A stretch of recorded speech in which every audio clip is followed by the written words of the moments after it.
Assalamualaikum warahmatullahi wabarakatuh. Perkenalkan, nama saya Nadia Bahdar, kelas 11 IPA 3 SMA Negeri 1 Bitung. Video ini dibuat untuk memenuhi tugas sejarah Indonesia bab 6 mengenai Indonesia Merdeka. Melacak sejarah proses kemerdekaan bangsa Indonesia sangat penting untuk memberikan kesadaran betapa berat perjuangan meraih dan mempertahankan kemerdekaan. Di sini saya akan menjelaskan sedikit proses bagaimana Indonesia merdeka. Proses kemerdekaan Indonesia diawali dengan kalahnya Jepang ketika perang melawan sekutu. Pada tanggal 6 dan 9 Agustus 1945, kota Hiroshima dan Nagasaki dibom atom oleh sekutu. Ledakannya seperti gunung api yang jatuh ke bumi. Pada tanggal 15 Agustus, Jepang menyerah tanpa syarat kepada sekutu karena faktor pengeboman kota Hiroshima dan Nagasaki. Sebelum Jepang menyerah kepada sekutu, Komando Tentara Jepang Wilayah Selatan memberikan dan menyepakati kemerdekaan Indonesia pada tanggal 7 September 1945. Pada tanggal 7 Agustus dibentuk Dokuritsu Junbi Inkai atau PPKI, Panitia Persiapan Kemerdekaan Indonesia. PPKI ini disetujui oleh Jenderal Terauchi, diketuai oleh Insinyur Soekarno dan Wakil Dr. Andes Muhammad Hatta. PPKI ini bertugas untuk melanjutkan tugas BPUPKI sebelumnya. PPKI berjumlah 21 orang yang berasal dari berbagai daerah. Tanggal 9 Agustus 1945, Jenderal Terauchi memanggil Soekarno, Muhammad Hatta, dan Regimen Ledyudiningrat untuk pergi ke Dalat, Saigon, yang merupakan salah satu pusat tentara Jepang. Kemudian pada tanggal 12 Agustus, Jenderal Terauchi mengucapkan selamat atas terpilihnya Soekarno dan Muhammad Hatta sebagai ketua dan wakil PPKI. Kemudian Soekarno, Muhammad Hatta, dan Regimen kembali ke Jakarta pada tanggal 14 Agustus. Tanggal 15 Agustus 1945 merupakan hari yang menegangkan bagi Indonesia dan Jepang, karena hari itu merupakan titik akhir untuk melanjutkan Perang Dunia II. Para pejuang, terutama kaum muda yang melancarkan gerakan bawah tanah, segera mengetahui berita penyerahan Jepang itu. Sultan Syahrir yang merupakan tokoh pemuda yang aktif dalam gerakan tersebut, segera mendesak Soekarno dan Muhammad Hatta agar segera memerdekakan Indonesia. Tanggal 15 Agustus 1945, para pemuda yaitu Wikana, Sukarni, dan Darwis datang ke rumah Soekarno di Jalan Pegangsaan Timur nomor 56 Jakarta. Mereka memaksa Soekarno agar segera memproklamasikan kemerdekaan Indonesia paling lambat tanggal 16 Agustus 1945. Tetapi mereka gagal memaksa Soekarno dan golongan tua. Akhirnya para pemuda mengadakan pertemuan di Jalan Ciki, Jakarta. Pertemuan ini dipimpin oleh Sudanko Singgi, dan para pemuda yang hadir ialah Sukarni, Wikana, Chairul Saleh, dan Yusuf Punto. Mereka sepakat untuk membawa Soekarno dan Muhammad Hatta pergi ke luar kota agar kedua tokoh ini bebas dari pengaruh Jepang serta bersedia untuk memproklamasikan kemerdekaan Indonesia. Setelah mendapat pinjaman perlengkapan dari markas peta di Jaga Monyet, Singgi bersama Sukarni, Wikana, Dr. Muwardi, pengemudinya Sampun, dan penembak mahir Sutrisno segera menuju ke rumah Muhammad Hatta. Setelah itu mereka pergi menuju ke rumah Soekarno, dan Soekarno setuju asal Fatmawati, Guntur, dan Muhammad Hatta ikut serta. Sekitar pukul 4 subuh tanggal 16 Agustus, para pemuda dan rombongan pergi menuju ke Rengas Dengklok. Daerah ini dipilih karena terpencil, yaitu 15 km dari Kedung Gede, Karawang. Selain itu ada hubungan baik antara Daidan Peta Purwakarta dan Daidan Jakarta. Ketika sampai, mereka disambut oleh Sudanko, Subeno, dan Afan. Mereka ditempatkan di sebuah rumah di keluarga Tionghoa, Jiao Kisong, yang simpati terhadap perjuangan bangsa Indonesia.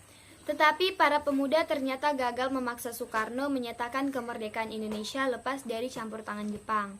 Tetapi Soekarno bersedia menyatakan kemerdekaan Indonesia jika sudah kembali ke Jakarta. Karena kesediaan Soekarno itu, sekitar pukul 10 pagi, para pemuda mengibarkan bendera merah putih di halaman Kawedanan Rengas Dengklok. Pertemuan PPKI pada tanggal 16 Agustus mengalami ketegangan karena Soekarno dan Muhammad Hatta tidak ada di tempat. Ahmad Subarjo lalu mencarinya. Akhirnya terjadi kesepakatan antara Ahmad Subarjo dan Wikana. Ahmad Subarjo kemudian diantarkan dan ditujukan ke Rengas Dengklok oleh Yusuf Kunto. Ahmad Subarjo tiba di Rengas Dengklok sekitar jam 5:30 sore untuk menjemput rombongan Soekarno. Kecurigaan menyelimuti para pemuda. Akhirnya Ahmad Subarjo memberikan jaminan jika besok tanggal 17 Agustus paling lambat jam 12 siang tidak terjadi kemerdekaan, maka taruhannya yaitu nyawa Ahmad Subarjo. Akhirnya Sudanko Subeno mengizinkan Ahmad Subarjo membawa rombongan Soekarno kembali ke Jakarta.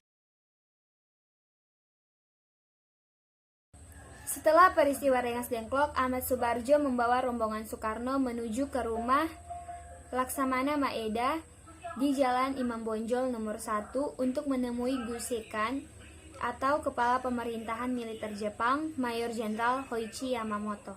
Tetapi ia menolak Soekarno dan Hatta pada waktu tengah malam. Dengan ditemani Maeda, Shigetada dan Tornego serta Miyoshi sebagai penerjemah pergi menemui Sugumoko dan Otoshi Nishimura untuk menjajaki sikapnya terhadap pelaksanaan proklamasi. Pertemuan tersebut tidak mencapai kata sepakat antara pihak Soekarno-Hatta dengan pihak Nishimura. Pihak Soekarno menekankan kepada pihak Nishimura agar menyerahkan masalah kemerdekaan kepada PPKI. Di sisi lain, pihak Nishimura juga menegaskan garis kebijaksanaan Panglima Tentara ke-16 di Jawa bahwa tidak diperbolehkan lagi mengubah status quo. Selain itu, Nishimura juga melarang PPKI mengadakan rapat terkait kemerdekaan Indonesia. Dapat disimpulkan oleh Soekarno dan Hatta bahwa tidak ada gunanya membicarakan masalah kemerdekaan dengan Jepang. Mereka berharap Jepang tidak menghalang-halangi kemerdekaan oleh bangsa Indonesia sendiri. Setelah pertemuan itu, Soekarno dan Muhammad Hatta kembali ke rumah Maeda. Di ruang makan Maeda, dirumuskanlah naskah proklamasi kemerdekaan Indonesia. Saat peristiwa itu terjadi, Maeda tidak hadir, tetapi Miyoshi sebagai orang kepercayaan Nishimura bersama Sukarni, Sudiro, dan BM Dia menyaksikan Soekarno, Muhammad Hatta, dan Ahmad Subarjo membahas perumusan naskah proklamasi kemerdekaan Indonesia. Soekarno pertama kali menuliskan pernyataan proklamasi sebagai judul. Lalu Ahmad Subarjo menambahkan kalimat, "Kami bangsa Indonesia dengan ini menyatakan kemerdekaan Indonesia." Kemudian Muhammad Hatta menambahkan kalimat, "Hal-hal yang mengenai pemindahan kekuasaan dan lain-lain diselenggarakan dengan cara yang saksama dan dalam tempo yang sesingkat-singkatnya." Lalu Soekarno menuliskan Jakarta 17/8/05 Wakil-wakil bangsa Indonesia sebagai penutup.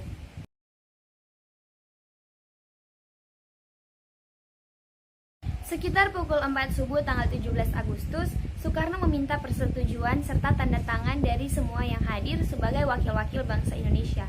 Tetapi para pemuda menolak dengan alasan banyak sebagian yang hadir merupakan kolaborator Jepang. Soekarni kemudian mengusulkan agar yang menandatangani naskah tersebut 2 orang saja, yaitu Soekarno dan Muhammad Hatta. Usul Soekarni kemudian diterima. Dengan beberapa perubahan yang telah disetujui, teks konsep tersebut kemudian diserahkan kepada Sayuti Melik untuk diketik.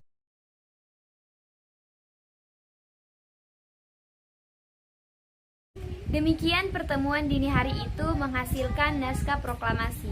Agar seluruh rakyat Indonesia mengetahuinya, naskah tersebut harus disebarluaskan. Soekarni mengusulkan agar naskah tersebut dibacakan di lapangan Ikada.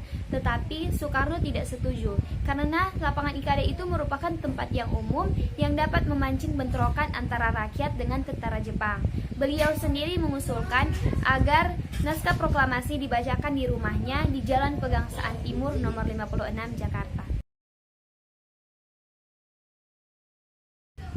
Pada pukul 5 pagi, para pemimpin dan pemuda keluar dari rumah Laksamana Maeda diliputi dengan rasa kebanggaan. Mereka telah sepakat untuk memproklamasikan kemerdekaan di rumah Soekarno. Sebelum pulang, Muhammad Hatta berpesan kepada BM Dia untuk memperbanyak naskah proklamasi dan menyebarkannya ke seluruh dunia. Semua alat komunikasi digunakan untuk menyambut proklamasi. Pamflet, pengeras suara, dan mobil-mobil dikerahkan ke segala penjuru kota. Tanpa diduga, barisan pemuda berbondong-bondong pergi ke lapangan Ikada. Rupanya, Jepang telah mencium kegiatan pemuda malam itu, sehingga mereka berusaha untuk menghalanginya. Lapangan Ikada dijaga oleh pasukan Jepang yang bersenjata lengkap. Pada pagi hari itu juga, rumah Soekarno dipadati oleh sejumlah massa. Untuk menjaga keamanan saat upacara pembacaan proklamasi berlangsung, Dr. Muwardi meminta Latif Hendradiningrat beserta beberapa anak buahnya untuk berjaga-jaga di sekitar rumah Soekarno. Sementara itu, Wali Kota Jakarta Suwiryo memerintahkan kepada Wilopo untuk menyiapkan beberapa alat yang dibutuhkan seperti mikrofon. Sedangkan Sudiro memerintahkan kepada Es Suhut untuk menyiapkan tiang bendera. Es Suhut mendapat bendera dari Ibu Fatmawati. Bendera yang dijahit oleh Ibu Fatmawati sendiri berukuran sangat besar atau tidak standar. Bendera ini dikenal dengan bendera pusaka. Sejak tahun 1969, bendera ini tidak lagi dikibarkan dan diganti dengan bendera duplikat. Tokoh-tokoh yang hadir yaitu Mr. A. Maramis, Dr. Buntaran Martoatmojo, Mr. Latur Harhari, Abi Kusno Cokro Suyoso, Otto Iskandar Dinata, Ki Hajar Dewantoro, Samratulangi, Sartono, Sayuti Melik, Pandu Kartawiguna, M. Tabrani, A.G. Pringgodikdo, Nyonya S.K. Trimurti, dan Dr. Muwardi. Acara yang direncanakan pada upacara bersejarah itu, yang pertama pembacaan teks proklamasi, yang kedua pengibaran bendera merah putih, dan yang ketiga yaitu sambutan dari Wali Kota Suwiryo dan Dr. Muwardi dari keamanan. Hari Jumat Legi, tanggal 17 Agustus, tepat pukul 10 pagi, Soekarno dan Muhammad Hatta keluar menuju ke serambi depan, diikuti oleh Ibu Fatmawati. Soekarno mendekati mikrofon untuk membacakan naskah proklamasi. Acara berikutnya yaitu pengibaran bendera merah putih yang dilakukan oleh Latif Hendradiningrat dan Es Suhut. Bersama dengan naiknya bendera merah putih, para hadirin secara spontan menyanyikan lagu Indonesia Raya tanpa ada yang memimpin. Setelah itu, Suwiryo memberikan sambutan, kemudian disusul oleh Dr. Muwardi. Upacara selesai sekitar pukul 11. Setelah upacara selesai, Dr. Muwardi menunjuk beberapa anggota barisan pelopor untuk menjaga keselamatan Soekarno dan Muhammad Hatta. Demikian sedikit proses bagaimana Indonesia merdeka.